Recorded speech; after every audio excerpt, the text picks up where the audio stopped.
Listen, I'm not going to sugarcoat this because if you're watching right now, you already feel it in your gut. This is one of those moments as a 49ers fan where you wake up, check your phone, and instantly wish you hadn't. The Seattle Seahawks are in the Super Bowl. And not only that, they look legit. They look fast, physical, and honestly built to last. And that's the part that really hurts, because this isn't just about bragging rights or seeing Seahawks fans flood the Bay Area waving flags. This is about realizing that the biggest obstacle standing in the Niners' way right now isn't going away anytime soon. Before we go any further, if you appreciate straight-up honest Niners talk like this, go ahead and subscribe and turn on notifications. We're on the push to 1,000 subscribers, and your support really does make a difference. And while you're here, let me ask you something real quick. What bothers you more right now? Seahawks fans taking over the Bay Area, or the fact that Seattle might actually be ahead of the Niners as a football team? Drop angry or worried in the comments because I'm genuinely curious where your head is at. See, this isn't just some random bad news headline that fades in a couple days. This is one of those shifts in the NFC West that forces you to take a hard look in the mirror. The Seahawks didn't just sneak into the Super Bowl. They earned it. They beat quality teams, they dominated the line of scrimmage, and they exposed some uncomfortable truths about where San Francisco stands right now. And when you stack that on top of how the last couple matchups went for the Niners, it becomes impossible to ignore. Think about it. In the most recent games between these two teams, Kyle Shanahan's offense couldn't find the end zone. 8 quarters without a touchdown. That's not bad luck. That's not one weird game. That's a trend. And trends in this league usually mean there's a structural problem somewhere, whether that's up front on the offensive line, with team speed, or with how opponents are scheming against you. And look, I get it. Injuries played a role. Key players were missing. The Niners were banged up. That's all true. But every team deals with injuries. Seattle rebuilt its roster on the fly, changed coaches, moved on from big-name players, and still found a way to become the most physical team in the conference. That's what makes this sting. They didn't just stay competitive, they took a leap.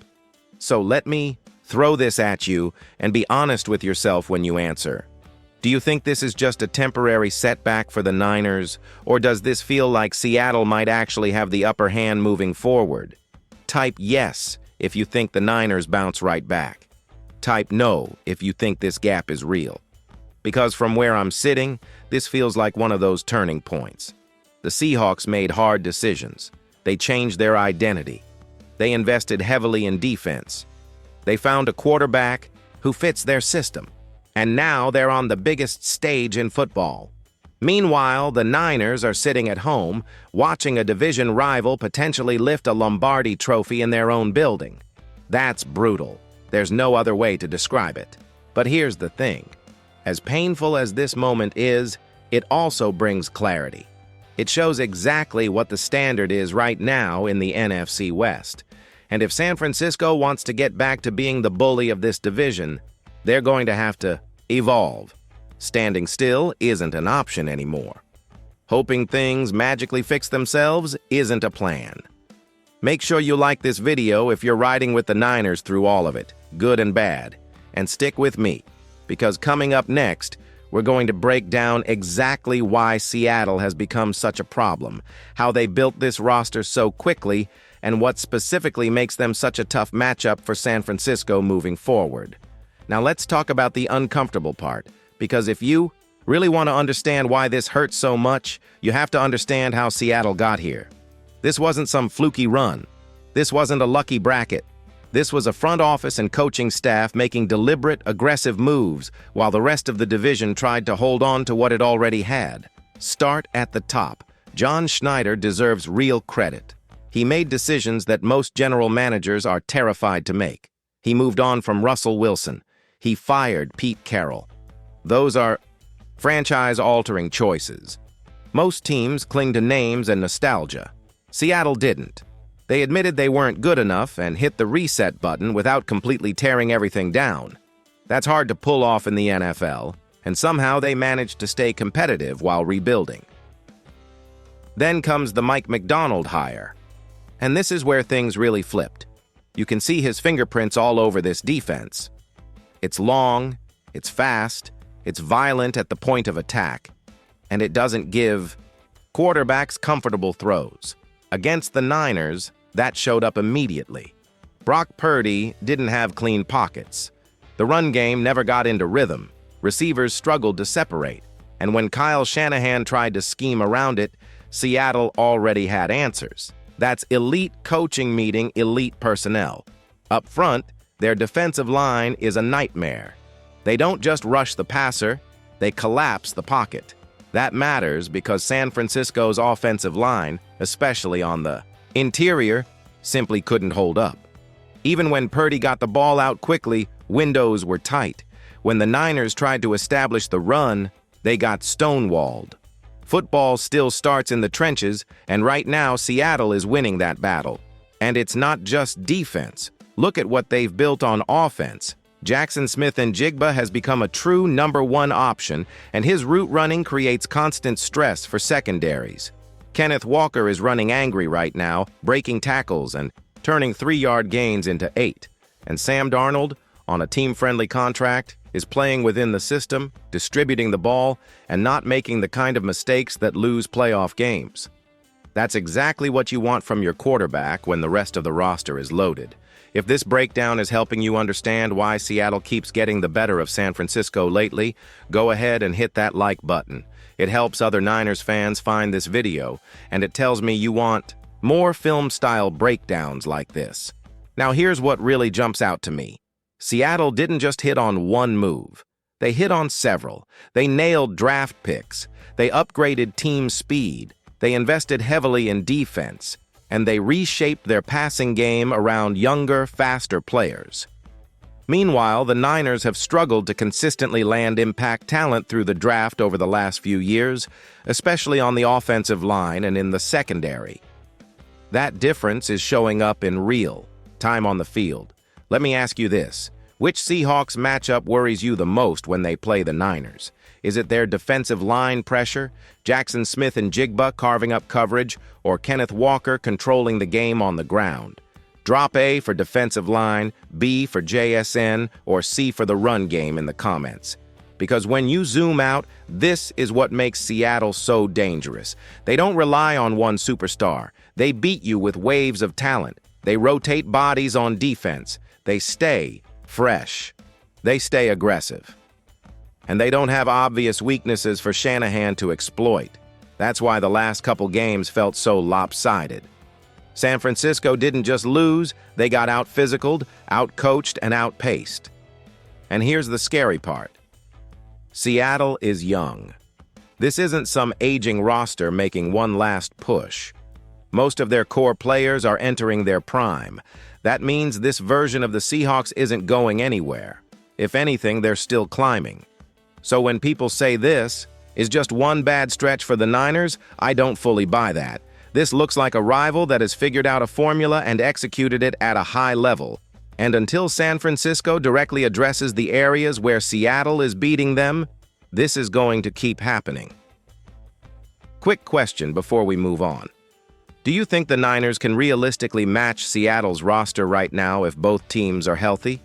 Be honest and tell me yes or no in the comments. Because in the next part, we're going to flip the lens back to San Francisco.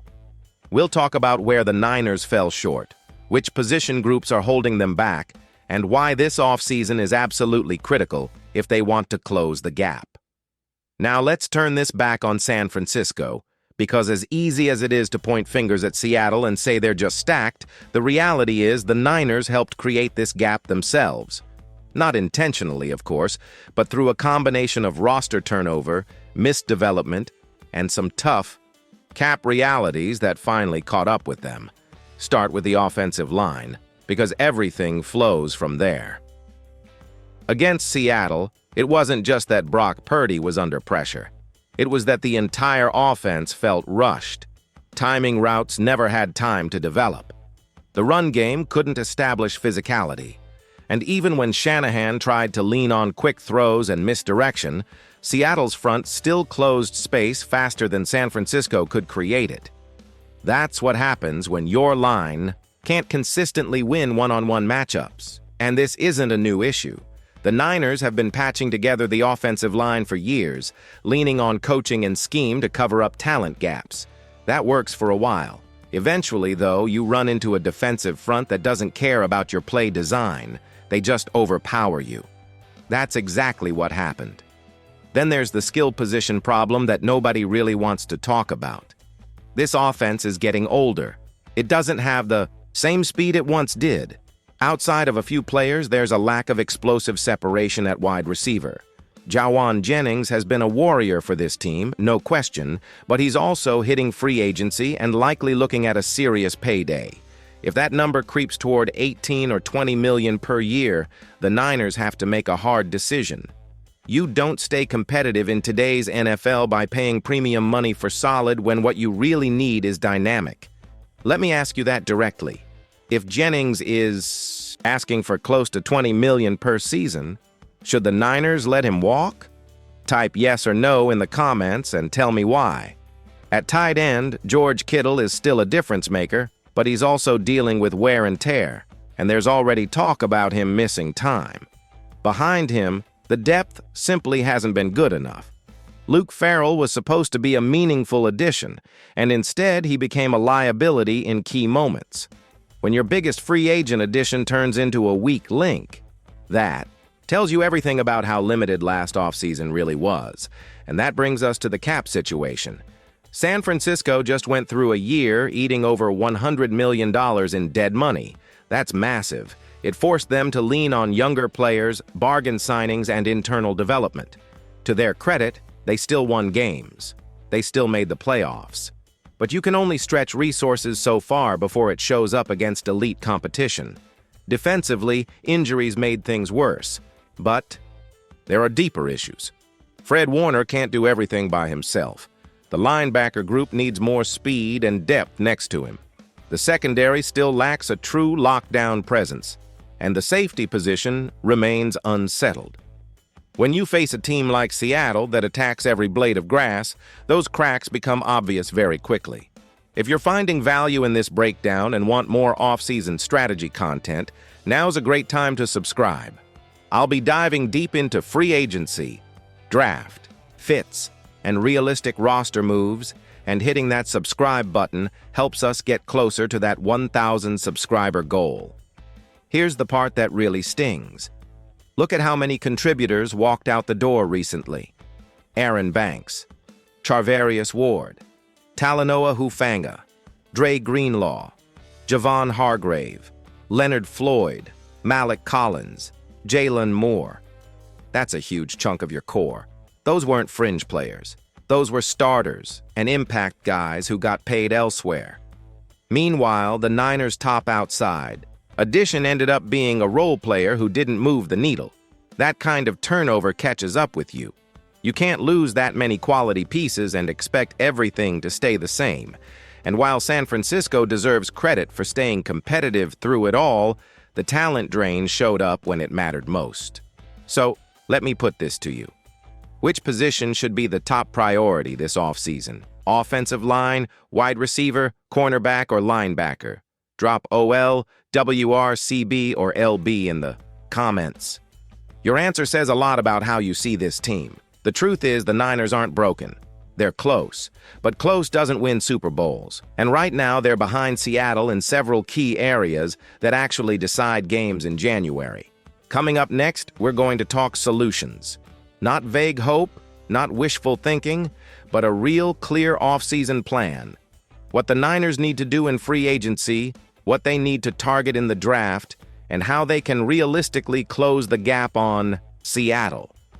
Now, this is where things turn from frustration into opportunity, because as rough as this all feels, the Niners actually have a clear path forward if they're willing to be decisive.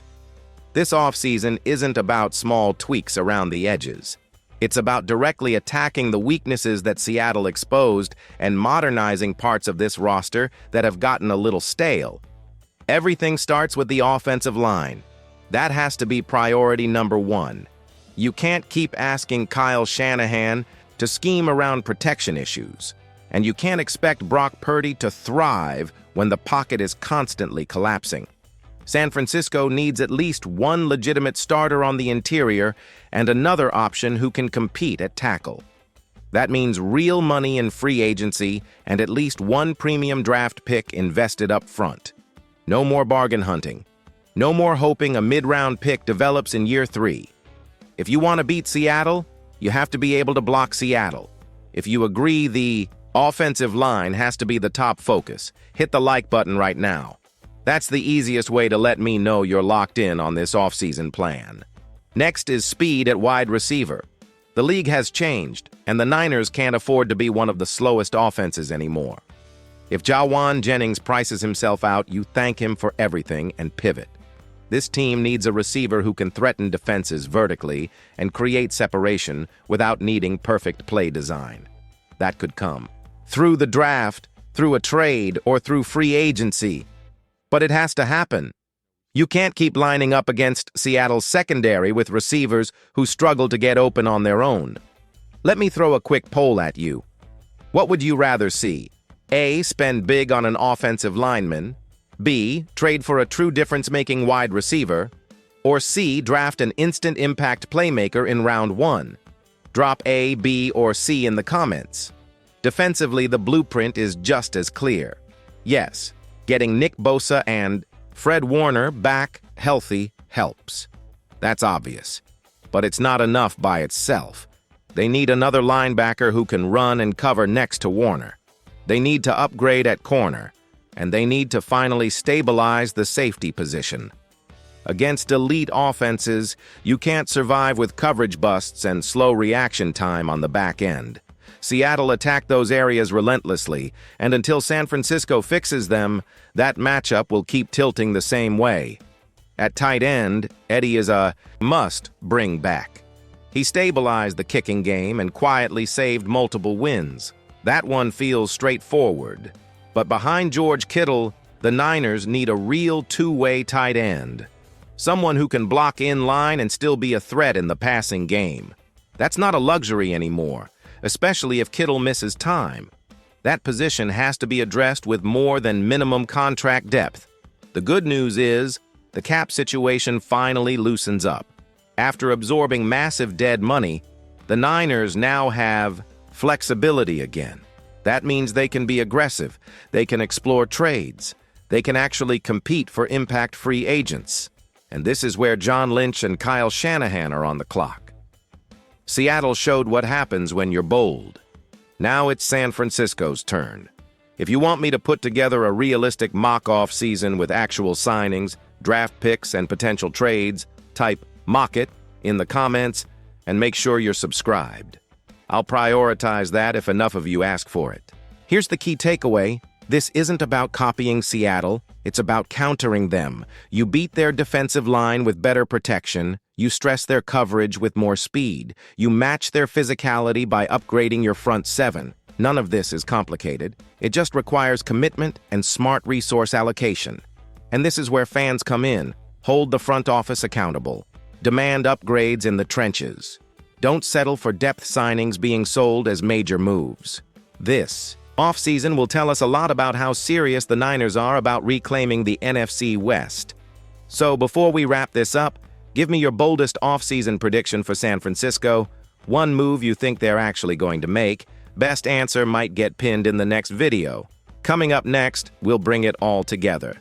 What this moment really means for the franchise, why there's still reason for optimism, and how Niners fans should be looking at the months ahead. So let's bring this all together, because as tough as this moment feels, this is also one of those crossroads that can define a franchise. Right now, the Niners are being forced to confront reality. Seattle didn't just pass them by accident. They made hard choices, invested in the trenches, got younger and faster, and committed to a defensive identity that travels in January. That's the bar. And if San Francisco wants to get back to the Super Bowl instead of watching a division rival celebrate in their building, they have to respond with that same level of urgency. The good news is this team isn't far off. You still have Brock Purdy. You still have Christian McCaffrey. You still have Fred Warner and Nick Bosa. That's a championship core. But cores don't win titles by themselves. They need support. They need protection. They need speed around them, and they need a defense that doesn't crack under pressure. If you strip it down to 3 things, it's really simple. Upgrade the offensive line so this offense can breathe. Add speed and explosion at wide receiver so defenses can't sit on short routes, and rebuild the middle and back end of the defense with players who can run, cover, and tackle in space. Do those 3 things, and suddenly the Niners are right back in the conversation. Ignore them, and you're going to keep seeing the same movie every time you face elite teams. Before you go, let me ask you one last quick question. Do you still trust this front office to close the gap with Seattle? Type yes or no in the comments. I want to see where the fan base really stands right now. And if you're a die-hard Niners fan who wants straight talk, real off-season plans, and honest breakdowns all year long, now's the time to subscribe. We're pushing toward 1,000 subscribers, and every single one counts. Hit the bell too so you don't miss the upcoming videos on free agency targets, draft fits, and potential trades. And if you want the next deep dive to focus specifically on fixing the offensive line, give this video a thumbs up and comment OL below, so I know that's the direction you want. Here's the bottom line. This hurts. Watching Seattle rise while San Francisco regroups is brutal. But this is also a chance for the Niners to reset, reload, and come back sharper. Championships aren't built on comfort. They're built on tough lessons like this. I appreciate you spending part of your day with me. Stick around, because this off-season is going to be massive, and we're going to cover every move together.